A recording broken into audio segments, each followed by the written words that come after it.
ಉತ್ತರ ಪ್ರದೇಶದ ಪ್ರಯಾಗ್ರಾಜ್ನಲ್ಲಿ ಸದ್ಯ ಮಹಾಕುಂಭಮೇಳ ಅದ್ದೂರಿಯಿಂದ ನಡೀತಾ ಇದೆ. ಈ ಕುಂಭಮೇಳವನ್ನ ನೋಡಲು ದೇಶ ವಿದೇಶಗಳಿಂದ ಕೋಟ್ಯಾಂತರ ಭಕ್ತಾದಿಗಳ ಸಾಗರವೇ ಹರಿದು ಬರ್ತಾ ಇದೆ.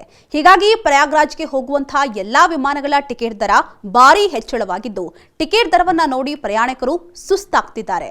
ಹೌದು, ಬೆಂಗಳೂರಿನಿಂದ ಪ್ರಯಾಗ್ರಾಜ್ಗೆ ತೆರಳುವಂತಹ ವಿಮಾನ ಟಿಕೆಟ್ ದರಕ್ಕೆ ಹೋಲಿಸಿದ್ರೆ ದೆಹಲಿಯಿಂದ ಲಂಡನ್ಗೆ ತೆರಳುವಂತಹ ವಿಮಾನ ಟಿಕೆಟ್ ದರವೇ ಕಡಿಮೆ ಇದ್ದು, ಸದ್ಯ ವಿಮಾನ ಟಿಕೆಟ್ ದರಗಳು 500ರಿಂದ 600% ಏರಿಕೆಯಾಗಿವೆ.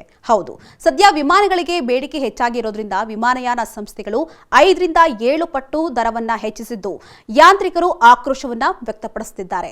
ಯಾಕಂದ್ರೆ ಬೆಂಗಳೂರಿನಿಂದ 8,000 ಕಿಲೋಮೀಟರ್ ದೂರದಲ್ಲಿ ಇರತಕ್ಕಂತಹ ಲಂಡನ್ಗೆ 29,000ದಿಂದ 30,000 ರೂಪಾಯಿ ಟಿಕೆಟ್ ದರ ನಿಗದಿಯಾಗಿದೆ. ಆದರೆ ಬೆಂಗಳೂರಿನಿಂದ 1,700 ಕಿಲೋಮೀಟರ್ದಲ್ಲಿ ಇರತಕ್ಕಂತಹ ಪ್ರಯಾಗ್ರಾಜ್ಗೆ 35,000ದಿಂದ 40,000 ರೂಪಾಯಿ ಟಿಕೆಟ್ ದರವನ್ನ ನಿಗದಿ ಮಾಡಲಾಗಿದೆ. ಸದ್ಯ ಮಹಾ ಕುಂಭಮೇಳಕ್ಕೆ ಹೋಗಲು ಜನರು ಹೆಚ್ಚಿನ ಸಂಖ್ಯೆಯಲ್ಲಿ ವಿಮಾನಗಳನ್ನು ಬಳಸ್ತಾ ಇದ್ದಾರೆ.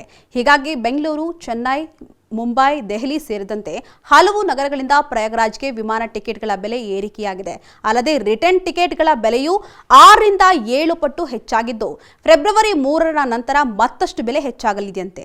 ಸದ್ಯ ಎಲ್ಲೆಲ್ಲಿಗೆ ಟಿಕೆಟ್ ದರ ಎಷ್ಟೆಷ್ಟಿದೆ ಅಂತ ನೋಡೋದಾದ್ರೆ, ಬೆಂಗಳೂರು ಟು ಪ್ರಯಾಗ್ರಾಜ್ಗೆ 29,000ದಿಂದ 40,000 ರೂಪಾಯಿ ಇದೆ. ಇನ್ನು ಪ್ರಯಾಗ್ರಾಜ್ನಿಂದ ಬೆಂಗಳೂರಿಗೆ 24,000ದಿಂದ 40,000 ರೂಪಾಯಿ ಇದೆ. ಇನ್ನು ದೆಹಲಿಯಿಂದ ಪ್ರಯಾಗ್ರಾಜ್ಗೆ 20,000ದಿಂದ 34,000 ರೂಪಾಯಿ ಇದೆ. ಇನ್ನು ಹೈದರಾಬಾದ್ನಿಂದ ಪ್ರಯಾಗ್ರಾಜ್ಗೆ 29,000ದಿಂದ 41,000 ರೂಪಾಯಿ ಇದೆ. ಇನ್ನು ಚೆನ್ನೈನಿಂದ ಪ್ರಯಾಗ್ರಾಜ್ಗೆ 50,000ದಿಂದ 60,000 ರೂಪಾಯಿ ಫ್ಲೈಟ್ ಟಿಕೆಟ್ ದರವನ್ನು ನಿಗದಿ ಮಾಡಲಾಗಿದ್ದು, ಈ ದರವನ್ನು ನೋಡಿ ಜನರು ಸುಸ್ತಾಗ್ತಿದ್ದಾರೆ.